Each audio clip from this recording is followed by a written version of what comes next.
ABS-CBN News and Current Affairs. Panig sa katotohanan, panig sa pagbangon ng bayan.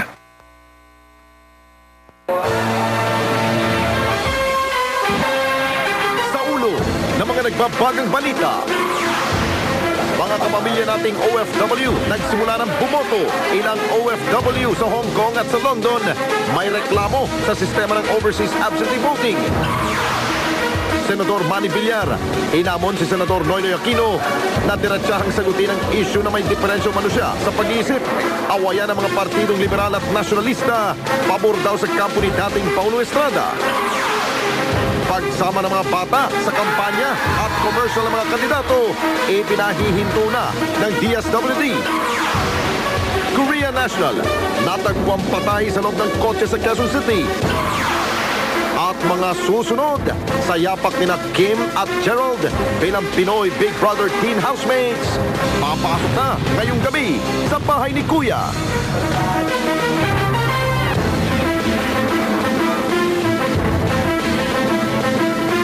Live mula sa ABS-CBN News Center, Manila. Ito ang TV Patrol Sabado.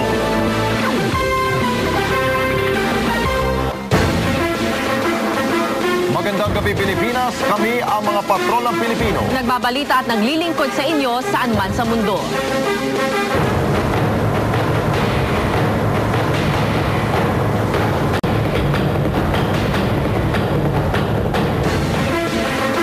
Kapamilya, 30 araw na lamang o eksaktong 1 buwan bago ang halalan sa Mayo. 1 buwan bago natin piliin ang susunod na lider ng ating bansa, umarangkada na ang overseas absentee voting kanina para sa halos 6,000 OFW sa iba't ibang panig ng mundo. Sa Hong Kong at Singapore, sinampulan ng mga kapamilya nating OFW ang automated na pagboto. Hindi naman nawala ang ilang reklamo tungkol sa proseso. Mula sa Hong Kong, nagpapatrol, Ina Reformina.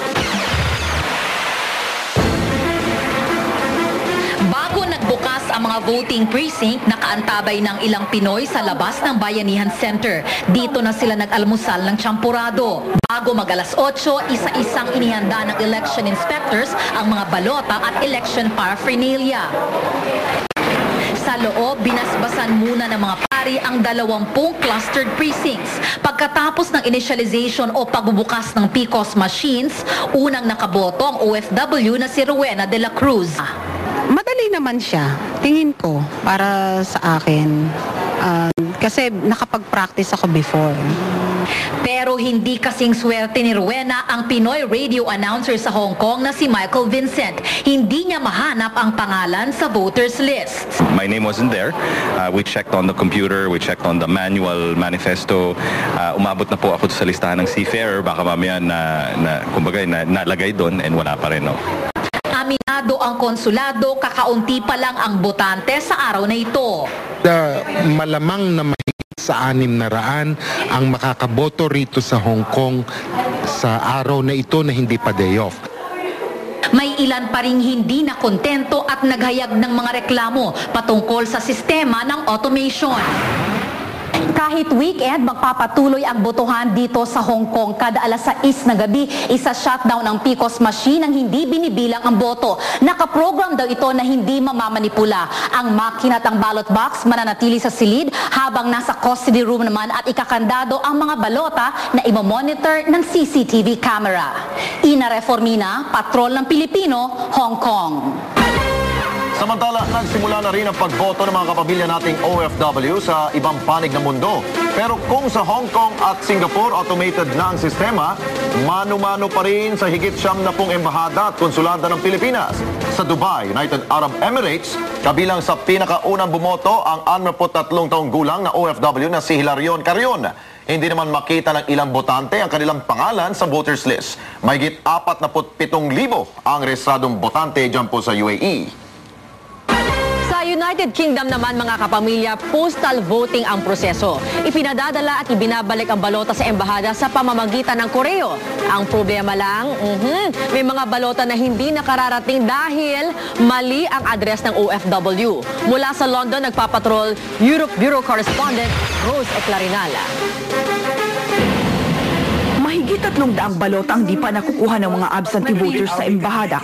Kaya kinalampag ng Philcom Group sa Plasto ang mga kapwa Pinoy na huwag sayangin ang pagkakataong bumoto. Pinapaliwanag namin, I don't know whether they got it right, na pagboto mo dito sa London, hindi ka napipila.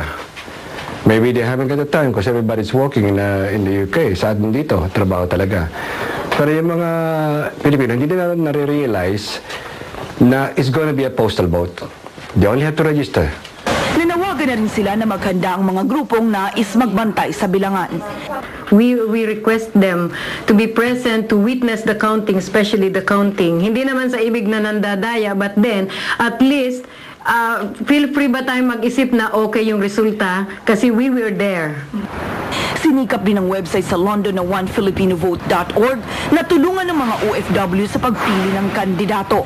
Isa-isa namin ilalagay ang mga kandidato at ang mga party list at mga senador para malaman nila ang kanilang mga pulisiya at mga plataforma. Naglabas rin ang embahada ng detalyadong guide para sa mga absentee voters. Rose Eclarinal, Europe News Bureau, London. Kahit pinabulaanan na ng Nationalista Party na sila ang pinagmulan ng peking psychiatric analysis ni Senator Noynoy Aquino, hinamon pa rin ni Nationalista Presidential Bet Manny Villar si Aquino na sagutin ang isyu na dumana siya na matinding depresyon. Binatikos sa Manny Erap ang batuhan ng putik ng ibang kandidato. Nagpapatrol, Nino Corpus. Diretsahan ng hinamon ni Senador Manny Villar si Senador Noynoy Aquino na sagutin ang mga aligasyong may diferensya siya sa pag-iisip kahit na napatunayang peke ang kumalat na psychiatric analysis. Karapatan daw kasi ng mga botante na malaman ang tunay na lagay ng kalusugan ng mga kandidato. Talaga ba nagpatingin siya sa mga doktor? Sabi na definitely hindi siya nagpatingin sa mga doktor, psychiatrist o psychologist, because kung nagpatingin siya, tumatakbo siyang pagkapangulo ng bansa. Dapat na malaman natin kung ano resulta nun. Pero di na ito pinatulan ni Aquino. Wala raw siyang balak sakyan ng black propaganda na ayon sa Liberal Party ay galing sa partido ni Villar. Nauna nang itinanggi ng NP na sa kanila nang galing ang di umano'y psychiatric analysis. Bakit naman niya ako pinipilit na sumama sa script nila?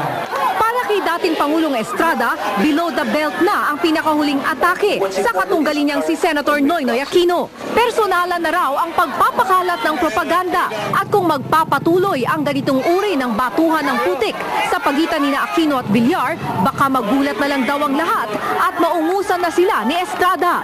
Aparte ko, baka may pula surprise.